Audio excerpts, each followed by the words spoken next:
नमस्कार दोस्तों, स्वागत है आपका आज की डेली 30 में। कल कुछ ऐसा हुआ था कि वो टर्म आज आज था इकोनॉमी का, तो वो कल इकोनॉमी हो गया और कल भूगोल का था, तो आज हम कर लेते हैं। और मुझे दुख भी है कि इस कार्यक्रम को आगे हम नहीं चला पाएंगे।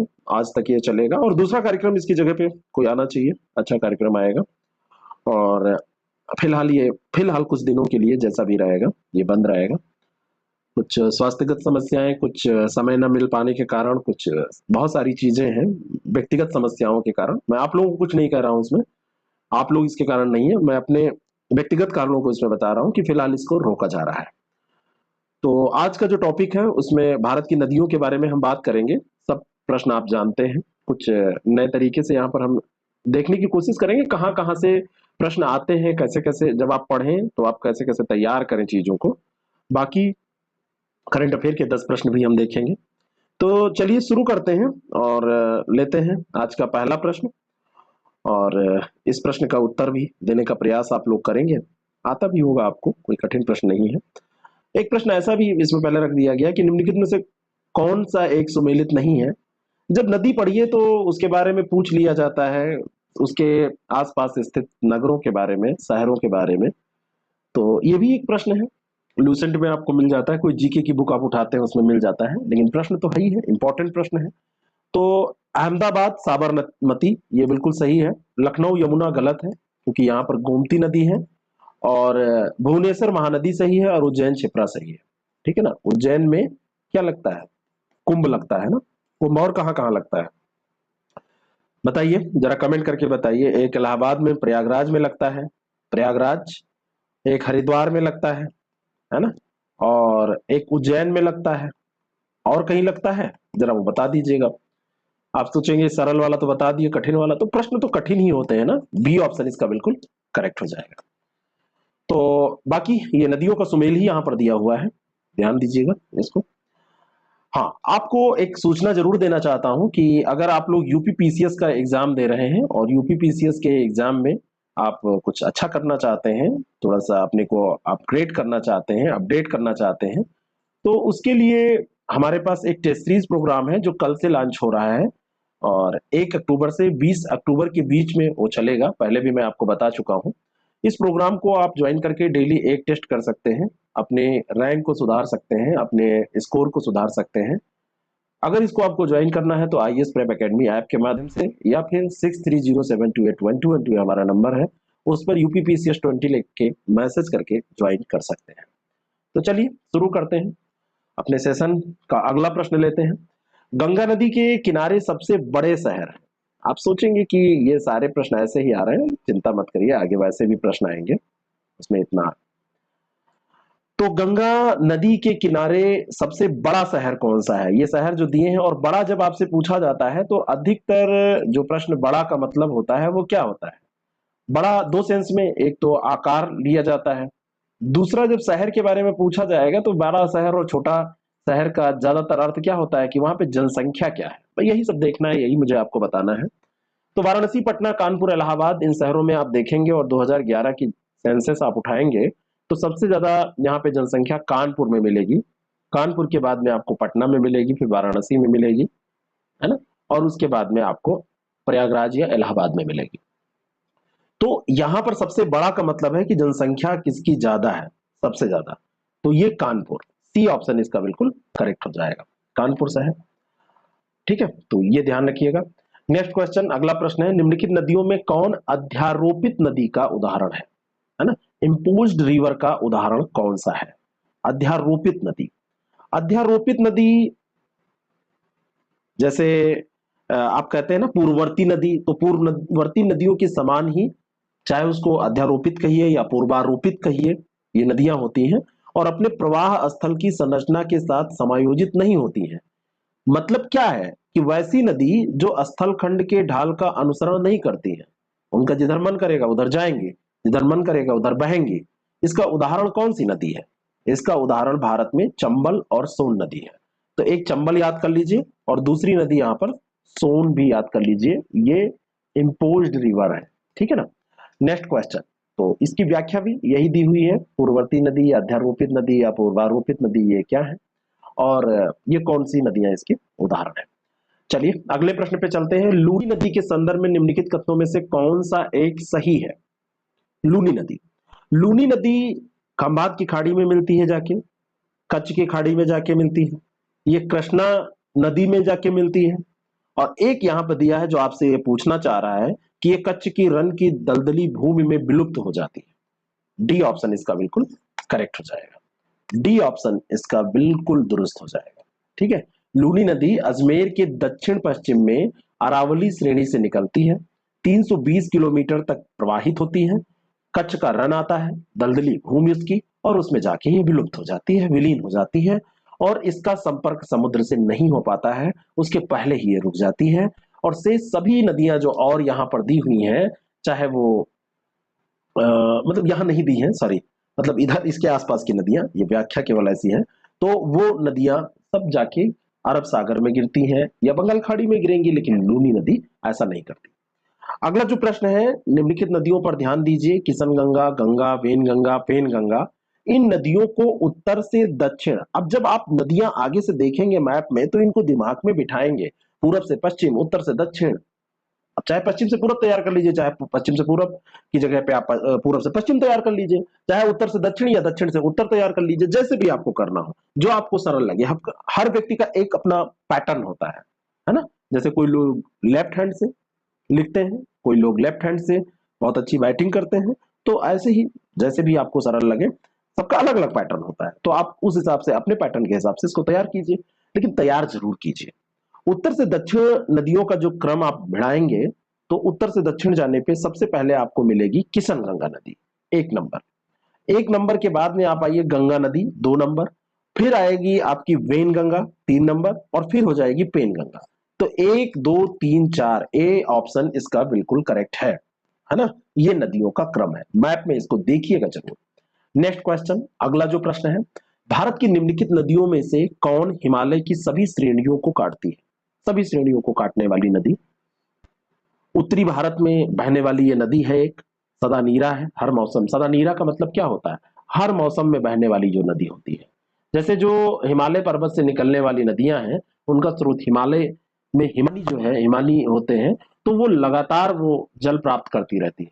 कुछ नदियां हैं जो बरसाती नदियां होती हैं, कुछ नदियां होती हैं जिनको हमेशा जल नहीं मिलता है, तो सदा नीरा नहीं होती है, मौसमी नदियां होती हैं। तो हिमालयी क्षेत्र की जो नदियां हैं उसमें अधिकतर सदा नीरा, सब नदियां सदा नीरा ही हैं, और जो दक्षिण भारत की नदियां हैं वो सदा नीरा नहीं है, है ना। तो ये वहां पे जल सूख जाता है, नदियां कभी कभी बिल्कुल सूखी हुई आपको मिल जाएंगी, केवल रेत आपको दिखाई देगा। तो निम्नलिखित में से कौन सी हिमालय की सभी श्रेणियों को काटने वाली नदी है, तो ये सतलज नदी होती है, बी ऑप्शन इसका बिल्कुल करेक्ट है। और सदानीरा नदी है, पंजाब में बहने वाली पांचों नदियों में सबसे अधिक इसकी लंबाई है, सबसे लंबी है ये, और ये पाकिस्तान में होकर भी बहती है।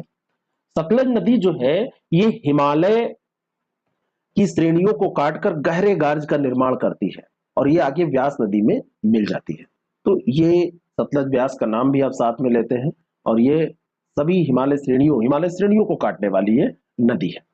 अगला जो प्रश्न है, निम्नलिखित नदियों पर विचार करें। वंशधारा, इंद्रावती, प्राणहिता, पेन्नार, उपयुक्त में से कौन सी गोदावरी की सहायक नदियां हैं। ये 4 नदियां आपके सामने हैं, इनमें से गोदावरी की सहायक, किसी न किसी की सहायक होंगी या मुख्य नदी होगी कोई, लेकिन गोदावरी की सहायक आपको छांटना है। गोदावरी, दक्षिण में आप जाएंगे प्रायद्वीपीय क्षेत्र में, आपसे पूछा जाए प्रायद्वीपीय क्षेत्र की सबसे बड़ी, भारत में प्रायद्वीपीय क्षेत्र की सबसे बड़ी नदी, बड़ी का मतलब लंबी नदी, है ना, लंबी नदी, अपवाद क्षेत्र भी बड़ा यहां पर लिया जा सकता है, तो गोदावरी 1465 किलोमीटर लंबी नदी है ना। इसकी सहायक नदियों में, इनमें जो दी हुई है उनमें से इंद्रावती और प्राणहिता, ये 2 नदियां हैं। इसके अलावा वर्धा है, बाणगंगा है, और सबरी है, प्रवरा है, दूधना है, मंजिरा है, पूर्णा है, ये सब नदियां आती है। ठीक है, तो 2 और 3 यहां पर सही हो जाएगा, डी ऑप्शन इसका बिल्कुल करेक्ट हो जाएगा। ठीक है, तो इसकी नदियों के नाम याद कर लीजिए। अक्सर गोदावरी की ये सहायक नदियां, उपनदियां पूछी जाती हैं, उप नदी भी पूछी जाए तो यही है ना। तो ट्रिब्यूटरी अंग्रेजी में इसको कहते हैं, तो ये ध्यान रखिएगा। दूधना भी याद रखिएगा, सबरी भी, मंजिरा भी, पूर्णा भी, मानेर, इंद्रावती, बाणगंगा, प्रवरा, ये प्रवरा भी पूछी गई है आपसे। अगला जो प्रश्न है उस प्रश्न का उत्तर दीजिए। निम्नलिखित कथनों पर विचार करें। नर्मदा, सिंधु और ताप्ती नदियों का मुहाना अरब सागर में है। महानदी बंगाल की खाड़ी में अपने डेल्टा का निर्माण करती है। दो स्टेटमेंट यहां पर दिए जा रहे हैं।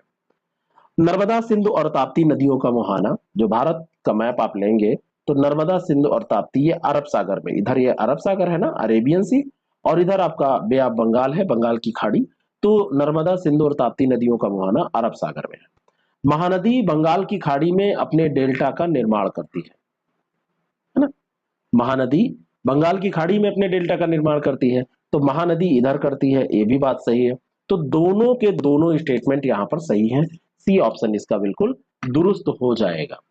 नर्मदा, सिंधु और ताप्ती नदियों का मुहाना अरब सागर में है, ये स्टेटमेंट देखिए पूछा गया है, लेकिन अलग अलग भी प्रश्न आपसे पूछा जाता है कि कहां है इसका मुहाना। मुहाना का मतलब होता है कि कहां पर जाके ये गिरती है ना। महानदी बंगाल की खाड़ी में डेल्टा का निर्माण करती है। सिंधु नदी का उद्गम स्रोत भारत के बाहर है, अगर ये पूछ लिया जाए कि इंफॉर्मेशन यहां दी है, ठीक है। बाकी ये जो अन्य नदियां दी हुई हैं, नर्मदा, ताप्ती, सिंधु छोड़ दिया जाए तो नर्मदा, ताप्ती और महानदी, ये सब भारत में ही स्रोत है इनके।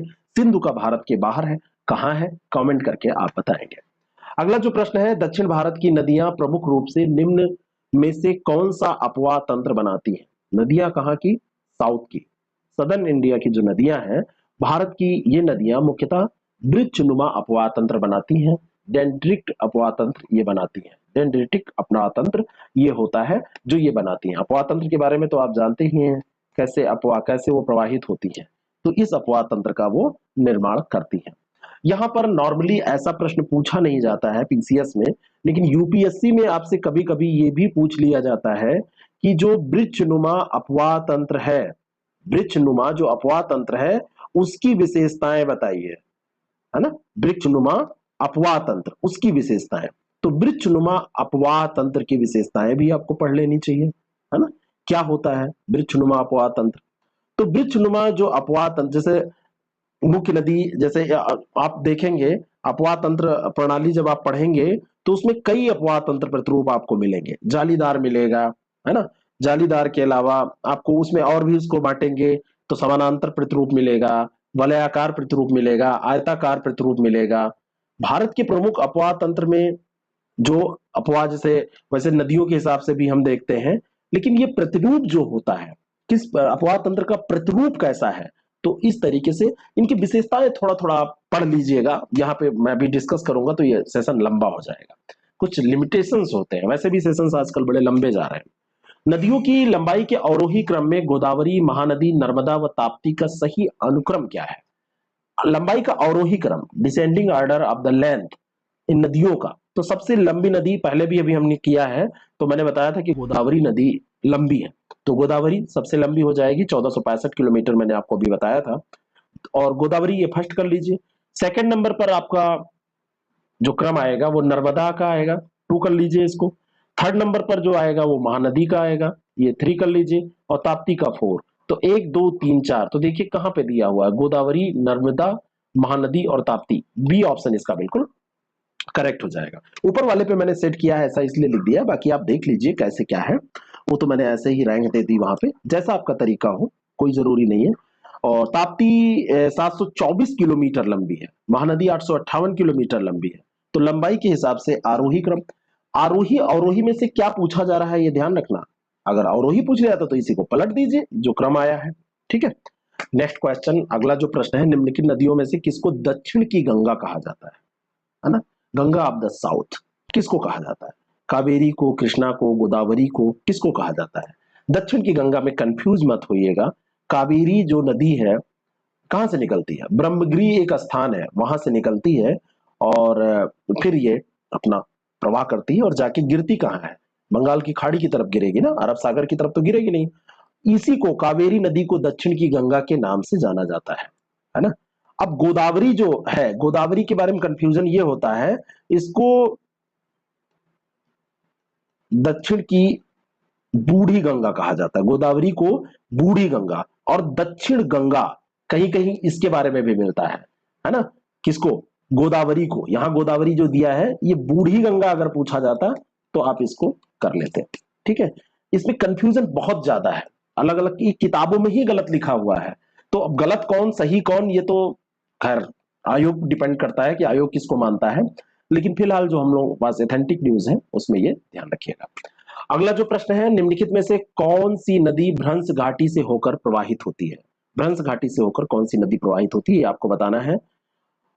इसमें जितनी भी नदियां दी हैं, कृष्णा, गोदावरी, तापी, कावेरी, तो तापी नदी यहां पर देखिए, ये सी ऑप्शन जो है ये भ्रंश घाटी से होकर प्रवाहित होती है। निकलती कहां से है? बैतूल जिला पड़ता है मध्य प्रदेश में, वहां पे मुल्ताई स्थान है, तो वहां से निकलकर सतपुड़ा पर्वत प्रक्षेपों के मध्य से पश्चिम की ओर बहती है और महाराष्ट्र के खान देश का पठार वहां पड़ता है और सूरत का मैदान, उनको सबको पार करते हुए गुजरात में खंबात की खाड़ी में जाके गिरती है और खंबात की खाड़ी जो है यहाँ पर ये अरब सागर में है, यहाँ पर आके ये गिर जाती है और ये भ्रंश घाटी में प्रवाहित होने वाली नदी है। ठीक है, नर्मदा और माही नदी भारत की उन मुख्य नदियों में से हैं जो पूर्व से पश्चिम की तरफ बहती हैं, तो उनमें नर्मदा और माही और ताप्ती ये तीन नदियां हैं, तो दो नदी और याद कर लीजिए, नर्मदा और माही नदी। ठीक है, नेक्स्ट क्वेश्चन, अगला जो प्रश्न है कथन और कारण का ये प्रश्न है। नर्मदा अपने मुहाने पर डेल्टा का निर्माण करती है और वह एक भ्रंश घाटी में बहती है। आ गया प्रश्न, आ गया, मुहाने पर डेल्टा का निर्माण करती है, भ्रंश घाटी में जो बहेगी नदी वो डेल्टा का निर्माण नहीं करेगी, तो पहला गलत हो गया। और अगर पहला निश्चित गलत है तो आपको कुछ देखने की जरूरत नहीं है, ए गलत है तो आर सही है। ठीक है, क्योंकि दोनों गलत का इसमें ऑप्शन नहीं होता, तो डी सही है, लेकिन कॉन्फिडेंस आपका होना चाहिए और भ्रंश घाटी में बहती है आपको पता ही है, तो दूसरा पहला गलत होना ये चेक करना ज्यादा जरूरी, दूसरा तो सही है ही है। ठीक है, और अगर दोनों सही होते तो बी भी हो सकता था, ए भी हो सकता था, बीच में लगा दीजिए क्योंकि तभी इसका तो सही अर्थ निकलेगा। ठीक है, नेक्स्ट क्वेश्चन, अगला जो प्रश्न है, प्रायद्वीपीय भारत की सभी प्रमुख नदियां बंगाल की खाड़ी में गिरती हैं, परंतु नर्मदा तथा ताप्ती नदियां अरब सागर में गिरती हैं। अब बताइए ये बात सही है? कथन में दे दिया, बिल्कुल सही बात है। और ये अरब सागर में गिरती हैं इस कारण क्योंकि इनका प्रवाह भ्रंश घाटी के कारण इधर हो जाता है पश्चिम की तरफ, नहीं तो पूरब की तरफ बहती। नर्मदा, तापी, माही तीनों ये पश्चिम की तरफ बहती हैं, नर्मदा और तापी भ्रंश घाटी में बहती है, इस कारण से ये इधर चली जाती है, नहीं तो यही कारण है, क्योंकि इसी कारण से, क्योंकि भ्रंश घाटी में बहती है, तो ए ऑप्शन हो जाएगा कि दोनों सही है और व्याख्या भी कर रहा है। ठीक है, नेक्स्ट क्वेश्चन, अगला जो प्रश्न है इस प्रश्न का उत्तर दें। तीस्ता नदी के संदर्भ में निम्नलिखित कथनों पर विचार करें। तीस्ता नदी का उद्गम वही है जो ब्रह्मपुत्र का है, लेकिन यह सिक्किम से होकर बहती है, पहला। दूसरा है कि रंगीत नदी की उत्पत्ति सिक्किम में होती है और यह तीस्ता नदी की एक सहायक नदी है। तीस्ता नदी भारत और बांग्लादेश की सीमा पर बंगाल की खाड़ी में जा मिलती है। ये तीन स्टेटमेंट है, इनमें से पूछा जा रहा है कि कौन सा सही है। ये देखिए यहां लिखा है कि कौन सा सही है, यही बताना है आपको।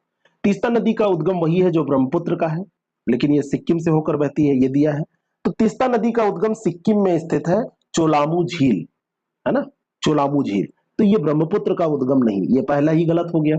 रंगीत नदी की उत्पत्ति सिक्किम में होती है और तीस्ता की एक सहायक है, ये बिल्कुल सही है, तीस्ता की सहायक है रंगीत नदी, कहीं कहीं रंजीत लिखा रहता है। और तीस्ता नदी भारत एवं बांग्लादेश की सीमा पर बंगाल की खाड़ी में मिलती है। ब्रह्मपुत्र की सहायक नदी है, ये बंगाल की खाड़ी में नहीं मिलती है तीस्ता, ये जाके ब्रह्मपुत्र में मिल जाती है, तो ये गलत हो गया। और अगर किसी की सहायक है तो बंगाल खाड़ी में क्यों मिलेगी, वो तो जाके अपनी मुख्य नदी में मिल जाएगी, मुख्य नदी जल लेके जाके फिर वहां पे बंगाल खाड़ी यानी कि समुद्र में जाके मिलेगी। तो केवल दो यहां पर सही हो जाएगा, बाकी पहला और तीसरा यहां पर गलत हो जाएंगे। ठीक है, तो ये ध्यान रखना। अगला प्रश्न, नेक्स्ट क्वेश्चन, उत्तर दीजिए, निम्नलिखित नदियों पर विचार कीजिए। बराक, लोहित, सुबनसिरी उपयुक्त में से कौन सी अरुणाचल प्रदेश से होकर बहती है? कौन सी नदी है जो अरुणाचल प्रदेश से होकर बहती है? बराक, लोहित, सुबनसिरी, इनमें से आप देखिए तो जो लोहित नदी है, लोहित नदी, सुबनसिरी नदी, ये दो नदियां लोहित और सुबनसिरी ये आपकी अरुणाचल प्रदेश में होकर बहने वाली नदियां हैं। लेकिन जो बराक नदी है, बराक नदी जो है ये मणिपुर में, मिजोरम में और असम में बहती है, लेकिन अरुणाचल प्रदेश में नहीं। मणिपुर, मिजोरम और असम इसमें तो बहती है, लेकिन यहां अरुणाचल प्रदेश में नहीं बहती है, और यहीं पे बह के फिर जाके ये बांग्लादेश में प्रवेश कर जाती है, जो बराक नदी है। तो दूसरा तीसरा हो जाएगा जो कि अरुणाचल प्रदेश में बहती है। कभी कभी ऐसे भी प्रश्न थोड़े से टफ, लेकिन ये यूपीएससी का प्रश्न है, पूछा हुआ प्रश्न है, पता है मुझे। नेक्स्ट क्वेश्चन, अगला जो प्रश्न है उसका उत्तर दीजिए। इनमें से कौन सी सहायक नदी उत्तर वाहिनी है? सहायक नदी है और उसकी बहने की दिशा उत्तर वाहिनी का मतलब है, ये भारत का मैप लीजिए तो अधिकतर नदियां तो जैसे आप हिमालय से निकलेंगी तो ऐसे बहेंगी दक्षिण की तरफ, उत्तर वाहिनी मतलब ऊपर की तरफ जाए, कोसी घाघरा सोन गंडक, तो कोसी घाघरा जो है ये आप उत्तर से दक्षिण पाएंगे इसको बहेंगी, ठीक है। गंडक भी उत्तर से दक्षिण बहती है, लेकिन जो सोन नदी है ये इधर से इधर बहती हुई मिलेगी। अमरकंटक का पठार पड़ता है मध्य प्रदेश में, इस जगह पे, यहाँ पे आइए इस जगह पे, और इससे क्या होगा, ये ऊपर की ओर, उत्तर की ओर, ऊपर की ओर मैं इसलिए बता रहा हूं कि याद हो जाए आपको। तो अमरकंटक की पठार से निकल के गंगा के दक्षिणी तट, गंगा ऐसे बह रही है ना, गंगा ऐसे बहती है, तो जिधर नदी जा रही है उस तरफ आप मुंह करके खड़े होइए, तो ये लेफ्ट होगा और ये राइट होगा, तो ये राइट दाहिने वाला जो तट है उस पर क्या होगी, ये जाके सोन गंगा में मिल जाएगी। बात समझ में आ रही है? इधर से जाके ये गंगा है तो इसका ये राइट है, इसका ये लेफ्ट है, तो यहाँ पे जाके ये मिल जाएगी, ठीक है। सी ऑप्शन इसका बिल्कुल करेक्ट है। बात समझ में आ गई? चलिए, समझ में आ गई तो अच्छी बात है। नेक्स्ट क्वेश्चन, अगला जो प्रश्न है, निम्नलिखित स्थानों में से कहां पर भागीरथी एवं अलकनंदा नदियां मिलती हैं? स्थान, अब ये कई स्थान हैं, जैसे देवप्रयाग, कर्णप्रयाग, विष्णुप्रयाग, रुद्रप्रयाग, तो यहां पर तो उत्तर देवप्रयाग हो जाएगा, जहां भागीरथी और अलकनंदा ये मिलती हैं, ये क्या हो जाएगा, ये रुद्रप्रयाग हो जाएगा। बाकी देवप्रयाग उत्तराखंड के टिहरी गढ़वाल जिले में है, एक तीर्थ स्थल है, मतलब तीर्थ स्थान है, तीर्थ स्थल है। और ये अलकनंदा और भागीरथी नदियों, अलकनंदा और भागीरथी नदियों के संगम पर स्थित है। आप ऐसे भी इसको आपसे पूछा जा सकता है, लैंग्वेज देके पूछा जा सकता है। कर्णप्रयाग की अगर हम बात करें तो जरा बताइएगा कि कर्णप्रयाग में कौन कौन सा मिलन होता है किन नदियों का? कर्णप्रयाग, कर्णप्रयाग में कौन कौन सी नदियां मिलती हैं, यहां पर कुछ होता है कि नहीं होता है? तो कर्णप्रयाग के बारे में भी आपको जानना चाहिए, ये चमोली डिस्ट्रिक्ट में पड़ता है ना, अलकनंदा रिवर, है ना, और कौन सी नदी, पिंडार रिवर, ये कर्णप्रयाग में आके मिल जाती हैं, अलकनंदा और पिंडार। ऐसे ही आपका है विष्णुप्रयाग, कौन सा प्रयाग, विष्णुप्रयाग, तो विष्णुप्रयाग के बारे में भी आपको जानना चाहिए कि विष्णुप्रयाग क्या है। तो विष्णुप्रयाग जो है ये भी आपको मिलेगा वहीं पे उत्तराखंड में ही, तो विष्णुप्रयाग भी चमोली जिले में ही स्थित है, और यहां पर धौली गंगा और अलकनंदा नदी मिलती हैं, ठीक है। अब आता है एक रुद्रप्रयाग, तो रुद्रप्रयाग के बारे में भी तो आपको जानकारी करना है। अब मैं बताऊं कि आप ढूंढ के लाएंगे, रुद्रप्रयाग के बारे में भी थोड़ा सा जान लेते हैं। तो रुद्रप्रयाग भी आपको उत्तराखंड में ही मिलेगा, और अलकनंदा और मंदाकिनी नदी यहां पर हो जाएगी, अलकनंदा और मंदाकिनी नदी हो जाएगी, ठीक है। तो इस तरीके से ये ध्यान रखिए, ए ऑप्शन इसका बिल्कुल करेक्ट है। आपकी व्याख्या में इतना डिटेल नहीं दिया होगा, नहीं दिया है, जो मुझे आता था उतना मैंने बता दिया है, बाकी आप देख लीजिएगा, व्याख्या में आपको इतना नहीं मिलेगा। और अगला प्रश्न है, बांग्लादेश में प्रवेश करने के बाद गंगा को निम्नलिखित में से किस नाम से जाना जाता है? गंगा बह रही है और जब बांग्लादेश में प्रवेश करेंगी तो उनको किस नाम से जाना जाएगा? तो इसको पद्मा नाम से जाना जाएगा। बी ऑप्शन इसका बिल्कुल करेक्ट है। किस नाम से? पद्मा नाम से। जब गंगा बांग्लादेश में प्रवेश करती हैं तो उस नदी का नाम पद्मा हो जाता है, ठीक है। नेक्स्ट क्वेश्चन, अगला जो प्रश्न है, गंगा नदी उदाहरण है किसका? पूर्ववर्ती, अनुवर्ती, अक्रमवर्ती, परवर्ती, कैसी अपवाह तंत्र का? तो गंगा नदी पूर्ववर्ती अपवाह तंत्र का उदाहरण माना जाता है ना, पूर्ववर्ती, प्रीसीडिंग रन ऑफ, है ना। अनुवर्ती मतलब जो फॉलो करता हो, पूर्ववर्ती है। अब पूर्ववर्ती क्या होता है, अभी आपको मैंने बताया था, किसी स्थल खंड के उत्थान के पूर्व से, पहले से, पूर्व का मतलब पहले से, बिफोर, प्रवाहित होने वाली नदी जो स्थल खंड के उत्थान पर भी अपनी घाटी को गहरा करती जाती है, उस पर कोई प्रभाव नहीं पड़ता, कुछ भी हो जाए, मैं तो जो कर रही हूं मैं वही करूंगी, जो मैं कर रहा हूं वो करूंगी, इस तरह करूंगा, वैसा इंसान होता है ना, तो ऐसे ही पूर्ववर्ती अपवाह तंत्र भी होता है, ये भी ऐसे ही होता है। और ये स्थल खंड का उत्थान नदी के अपरदन की दर की तुलना में मंद गति से होता है।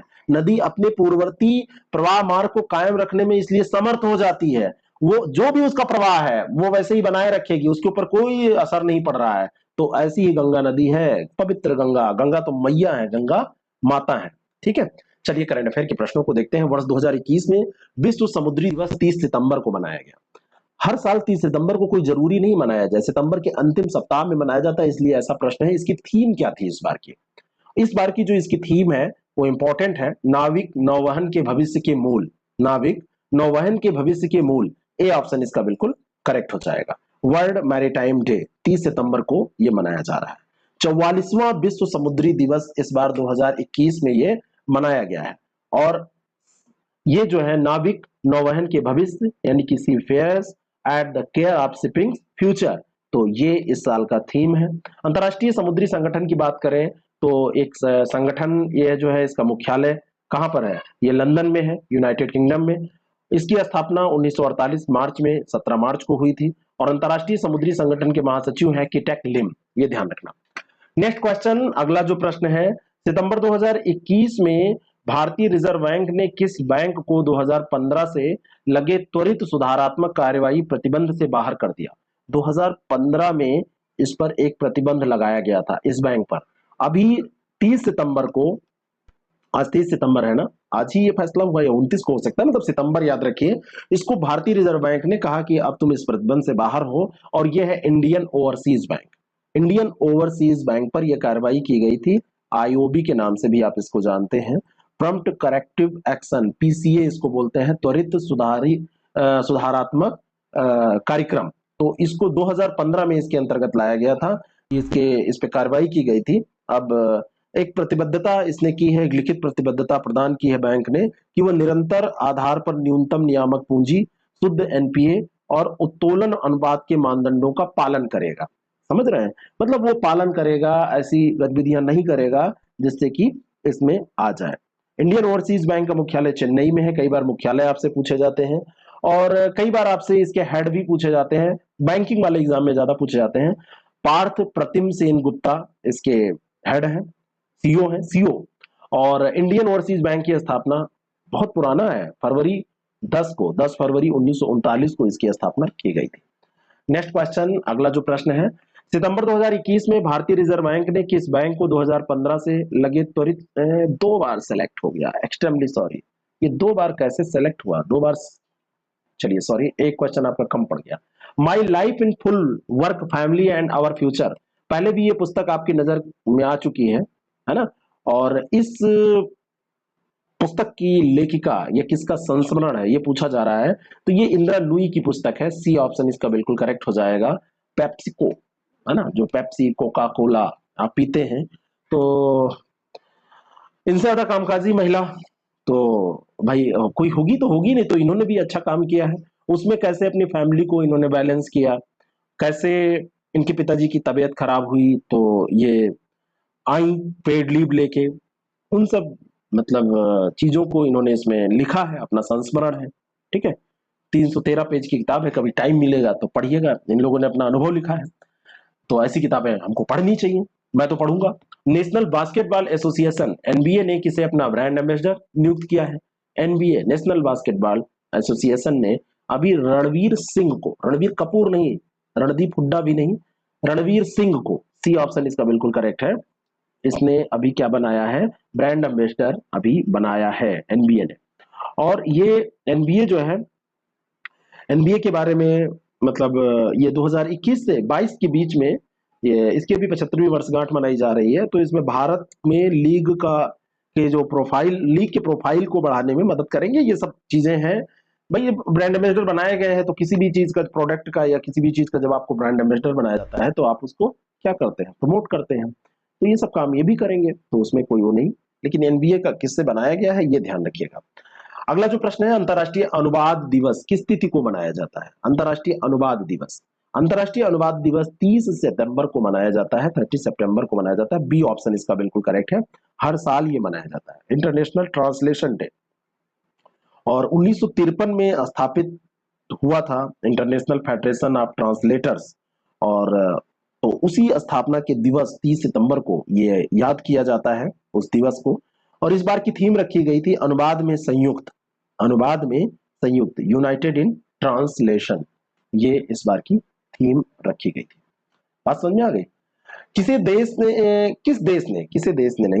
देश ने हांगसोंग नामक, which country has successfully test fired लिखा है, ठीक है, test fired a new hypersonic missile named Hwasong 8, hypersonic missile है जिसने सफलतापूर्वक परीक्षण किया। किस देश ने किया है? तो ये किया है उत्तर कोरिया। वही, जैसा बाल कटाता है तो सारे लोग वैसे बाल कटाते हैं, उनकी बड़म जैसा बाल स्टाइल रखती हैं तो पूरे देश की औरतें वैसे रखती हैं। तो वही देश उत्तर कोरिया, तो उसने ये कर दिखाया है, ठीक है ना। उसने क्या किया है, ये कर दिखाया है। और होंगसोंग नामक एक नई हाइपरसोनिक मिसाइल का सफलतापूर्वक ये इसने परीक्षण अभी किया है। ये तो अमेरिका की तरफ ही घुमा देता है, जब देखो तब उसको डरा देता है। मतलब जो जो देश सबसे जीत आता है उसको उसको कहता है आओ बताते हैं अभी, है ना। जैसे खली आपके सामने खड़ी मेरे मेरे खड़े कर दिया जाए तो और कहा जाए कि ठीक है चैलेंज करो, तो आपको इनको तो पटक देंगे, वही वाली। प्योंगयांग इसकी राजधानी है, प्योंगयांग। और किम जोंग उन सनकी टाइप के ये नेता। मुझे तो डर लग रहा है कहीं ये यहाँ से पूरा वो आईडी वाईडी निकाल के मेरा सब हो सकता है, कहें कि उठाओ इसको, कर सकते हैं, कोई बड़ी बात नहीं। और वहां की उत्तर कोरियाई वॉन, नॉर्थ कोरियाई वॉन यहाँ की मुद्रा है, ठीक है। हाइपरसोनिक मिसाइलें बैलिस्टिक हथियार प्रणालियों की तुलना में कम ऊंचाई पर उड़ सकती हैं, ये इनकी खासियत होती है। और ध्वनि की गति से 5 गुना से अधिक गति ये प्राप्त कर सकती हैं। विरोधियों की अवरोधन क्षमता सीमित कर सकती हैं, ये इनकी खासियत होती है। अगले प्रश्न पे हम चलते हैं। 2021 यूएनएचसीआर नानसेन रिफ्यूजी अवार्ड किसे प्रदान किया गया? ये अवार्ड अभी दिया गया है एसोसिएशन फॉर ह्यूमैनिटेरियन डेवलपमेंट। ये यमन का एक मानवीय संगठन है, यमन का। उसको ये पुरस्कार दिया गया है 2021 का नानसेन रिफ्यूजी अवार्ड, है ना। और ये इंपॉर्टेंट हो सकता है, आपसे पूछा जा सकता है। ये जो संगठन है इसने देश में जब संघर्ष वहां पे चल रहा था तो विस्थापित हुए हजारों यमन के जो लोग थे उनको सपोर्ट किया, उनको समर्थन दिया, उनके लिए काम किया, है ना। और जीवन रेखा उनकी बची रह गई, उनकी लाइफलाइन के तौर पर इसने काम किया, उनका जीवन बचा रह गया। नानसेन रिफ्यूजी अवार्ड शरणार्थियों, अन्य विस्थापित और स्टेटलेस लोगों की रक्षा के लिए कर्तव्य की पुकार के ऊपर और परे जाने के लिए व्यक्ति, समूह या संगठन को दिया जाने वाला पुरस्कार है। सबको दिया जा सकता है, चाहे व्यक्ति हो, चाहे कोई समूह हो, चाहे कोई संगठन हो। अगला जो प्रश्न है, विश्व पर्यटन दिवस के अवसर पर निधि 2.0 कार्यक्रम किसने लॉन्च किया? विश्व पर्यटन दिवस के अवसर पर यह कार्यक्रम लॉन्च हुआ है और इसको निधि 2.0 को लॉन्च किया है ओम बिरला ने। ये हमारी जो लोकसभा है, लोकसभा के ये क्या है, क्या है, लोकसभा के स्पीकर हैं। लोकसभा की ये स्पीकर है। मैं छोटा था तो मुझे लगता था स्पीकर, तो स्पीकर हम लोग यहाँ तब उसको कहते थे जो जैसे कोई म्यूजिक सिस्टम में अंदर लगा होता है ना, तो स्पीकर उसको कहता था। तो मैं सोचता था ये स्पीकर, मतलब स्पीकर, उसमें टीवी भी देखता था तो मुझे बड़ा अजीब लगता था। मैं इतना, भाई मुझे अंग्रेजी नहीं आती थी ना कि इतना, कि बचपन से मैं कॉन्वेंट एजुकेटेड था नहीं। और खैर जो रहते भी होंगे तो उनको भी स्पीकर अब घर में भाई सुन रहे हैं तो कैसे पता चलेगा, तो मुझे कंफ्यूजन होता था। बाद में पता चला कि लोकसभा अध्यक्ष भी स्पीकर हो सकता है, वो भी बोल सकता है, बज सकता है इस तरीके से। तो निधि 2.0 डेटाबेस में अभी जो काम किया गया है उसमें आवास इकाई, ट्रेवल एजेंट, टूर ऑपरेटर, इन सबको सम्मिलित किया गया है।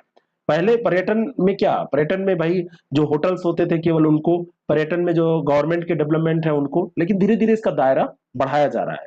निधि योजना पर्यटन मंत्रालय द्वारा पर्यटन के क्षेत्र में डिजिटलीकरण की सुविधा और आतिथ्य और पर्यटन क्षेत्र के लिए व्यवसाय करने में आसानी को बढ़ावा देने के लिए शुरू की गई थी और सभी आवास इकाइयों को आतिथ्य उद्योग का हिस्सा बनाने के लिए ये प्रयास कर रही है। बहुत बार आप देखते होंगे कि होम स्टे और ये सब, है ना, वो जब से ये ओयो और ये सब रूम्स, ओयो रूम्स और ये फलाना धमाका, इसके कई ड्रॉबैक्स भी हैं आपको पता है। लेकिन इसमें कई से खाली मकान पड़ा है, 2 कमरे में कोई रह रहा है, 6 कमरे खाली हैं, तो उसको व्यवसायिक गतिविधियों में लगा दिया गया। अंतिम प्रश्न है, और उसके पहले मैं एक बार फिर अपनी टीम की तरफ से आपको इस टेस्ट सीरीज प्रोग्राम जो कि कल से ही शुरू हो रहा है उसके बारे में आपको इंट्रोड्यूस कराना चाहता हूं कि ये टेस्ट सीरीज प्रोग्राम पीडीएफ सहित आपको ऑनलाइन टेस्टिंग के साथ भी दिया जा रहा है। टेस्टिंग का मतलब ऑनलाइन सुविधा के साथ, और पीडीएफ इसमें आपका पेपर का अलग मिलेगा, रैंक एनालिसिस तो होगी ही, और व्याख्या का जो पीडीएफ है वो अलग आपको दिया जाएगा। करंट अफेयर भी इसमें समाहित होगा, और जितना भी हम डिस्कशन कर रहे हैं हाल के दिनों में करंट अफेयर, उन सभी का पीडीएफ हम यहाँ पर आपको दे देंगे, है ना। उन पीडीएफ को इसलिए दे देंगे क्योंकि वो काम के पीडीएफ आपके लिए होंगे। अंतिम प्रश्न हम देख लेते हैं, भारत ने किस देश की नौसेना के साथ ऑस्टिन डेक्स अभ्यास शुरू किया है? तो शुरू किया नहीं है, ये पुराना प्रश्न थोड़ा सा हो गया, 2-3 दिन पहले का, ये 4 दिन का पहले का प्रश्न हो सकता है। ये प्रश्न छूट गया था, और ऑस्टिन डेक्स कई पेपर में मैंने देखा कई बार पूछा गया है। तो ये ऑस्टिन डेक्स किसके साथ, बताइए, बढ़िया प्रश्न है ना। तो आसिन डेक्स जो है ये ऑस्ट्रेलिया के साथ, नाम याद रखना भी बहुत आसान है, कभी ना कभी डिस्कस मैंने किया होगा। तो ऑस्ट्रेलिया के साथ भारतीय नौसेना और रॉयल ऑस्ट्रेलियाई नौसेना द्विपक्षीय नौसेना अभ्यास आसिन डेक्स के माध्यम से, फोर्थ चरण इसका। और ये 6 सितंबर को, सॉरी ये काफी पुराना हो गया, 6 सितंबर को ही ये शुरू हुआ था और 10 सितंबर तक ये चला था। थोड़ा सा पुरानी न्यूज है ये, ठीक है। और जो भी जहाज पनडुब्बी सब होंगे वो सारे इसमें पार्टिसिपेट करेंगे, मतलब करेंगे क्या, किए। तो ये डेली 30 का आज का ये अंतिम सेशन रहा। आप लोग ने बड़ा प्यार दिया, बहुत स्नेह मुझे मिला आप लोगों से। मुझे भी ये चीजें बहुत याद रहती हैं, अच्छी लगती हैं। और आप लोग ऐसे ही प्यार सानिध्य जो भी है पढ़ाई के प्रति, और हम लोगों की जो एक फैमिली है ये सब, उसके प्रति आप बनाए रखें। मेरे पास शब्द नहीं है, आप लोग ने इतना प्यार दिया। लेकिन कार्यक्रम कुछ ना कुछ तो चलता ही रहेगा। फिलहाल बहुत सारी, देखिए रोज सेशन लेट हो रहा है, मैं नहीं चाहता मैं आप लोगों के साथ इनजस्टिस करूं। मैं नहीं चाहता कि आप लोग जिस चीज के लिए वेट कर रहे हो, पेमेंट तो आप जो करते हैं ठीक है, कोई बहुत बड़ा पेमेंट नहीं है, स्टूडेंट्स के लिए वो बड़ा भी हो सकता है। लेकिन आप जैसे लेट होता है तो मुझे बड़ा दुख होता है, और इधर मैं कई दिनों से टाइम पे, मतलब कई बार नहीं दे पाता हूँ, तो इस कारण से मैं इसको फिलहाल बंद कर रहा हूँ। Thank you so much.